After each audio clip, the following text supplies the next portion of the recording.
What's up and welcome back. This is Anthony with Everything Practical, and today I'm going to show you a few foam rollers. Now, if you don't know what foam rollers are, these are rollers that you use to stretch out your muscles. Foam rollers have been around since the 80s, and I'm going to show you which different types there are today, how you use them, in which situations you would want to use different types of foam rollers in, and a few tips and tricks to go along with it. I hope you find some use out of this video. Let's get right on into it. So if you're not familiar with foam rolling is very straightforward. It is a tube or a cylinder, varying densities or firmness of foam, used as an alternative to stretching, but in the end, it is a bit of stretching. They can be used for releasing muscle soreness, releasing knots in the muscles, and also to improve flexibility. There are 4 different types of foam rollers: low density foam rollers, medium density foam rollers, firm foam rollers, and bumpy foam rollers. Now, with these 4 different types, what are the differences? Low density foam rollers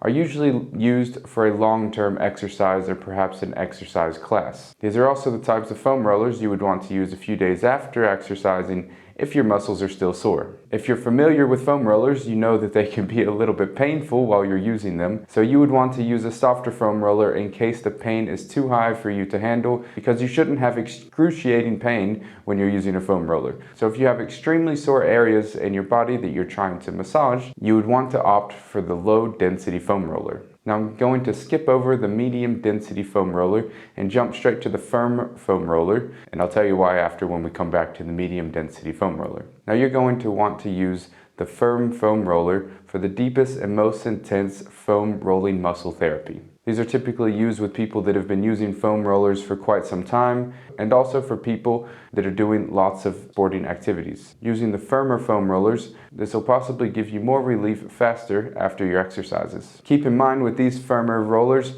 you are going to experience a bit more pain. So again, if the pain is too high, opt to use the low density foam rollers so they're a bit softer and easier on your muscles. Next up, we have foam rollers that have bumps or texture to them. Now these foam rollers have bumps and notches and ridges and waves, and they're all a little bit different for what you're trying to massage. In the end, each one's doing the same thing, trying to dig in a little bit more into the muscle. Rather than having a flat surface across of the foam roller, you have foam rollers that have ridges and knobs on them so that when you're rolling over a muscle, you can get a little bit deeper into the muscle. This allows the muscle to go around these knobs and for you to really dig in there. Now, for these to be effective, you're going to want to have these knobs or bumps spaced out enough to where you get the benefit of these rollers. Some rollers like this one have the knobs and ridges, which I think offer less of a benefit because it's not going to penetrate into the muscle like it should or like desired. Instead, you're going to want to have a roller like this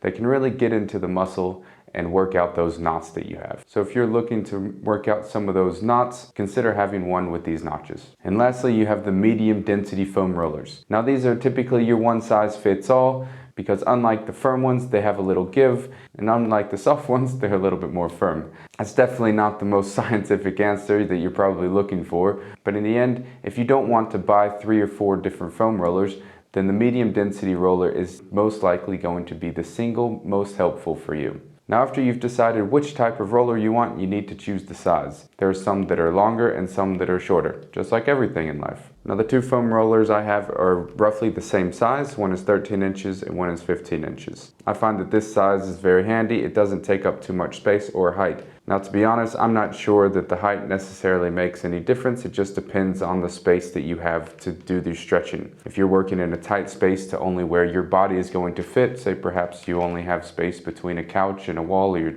TV or something like that, then the smaller is going to be a better option for you. The longer one does give you the flexibility to move around it a little bit more, but the smaller ones are going to equally do the job. I've had this particular foam roller for about 7 years, and it hasn't yet come that I've thought that I needed a longer foam roller. Now, I'm not going to show you any particular exercises to do with these foam rollers, but I am going to give you a couple additional tips that you should know when you are working out with these foam rollers. Tip number 1 is, like with any exercise, to warm up a little bit first. Maybe do a few jumping jacks or some push-ups or anything just to get the muscles moved up. You don't want to do these stretches when your muscles are cold. You don't need to start working out and working up a sweat, but just like with deep stretching, you don't want to just jump straight into your stretch. You want to ease into it a little bit. Another tip I'd like to give you is not to wear longer baggy clothes. This is because your clothes will roll up underneath the roller and get stuck, and then you'll have to stop your stretching, reposition the roller, and start again. This is very, very annoying when you're trying to do a stretch, so be sure you're not wearing baggy clothing, or don't wear clothing at all. Of course, if you're in an area where this isn't possible, try to wear something that fits tightly to your body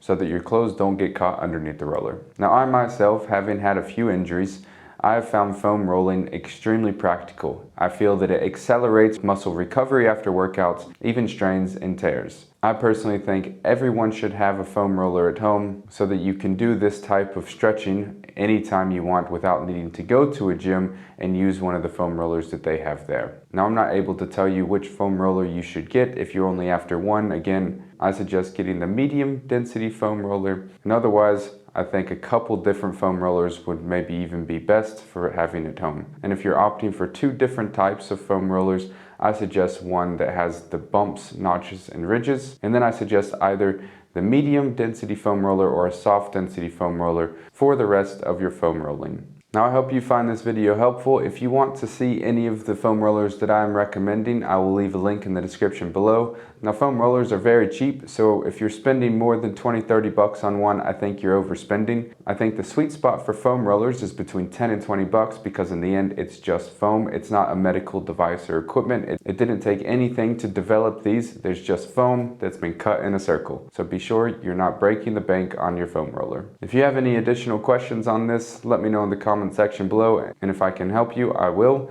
and if I can't, I'll see if I can lead you in the right direction for a specific question that you may have. So that's it for me. Thanks for watching. Don't forget to stay practical, and I'll see you in the next one.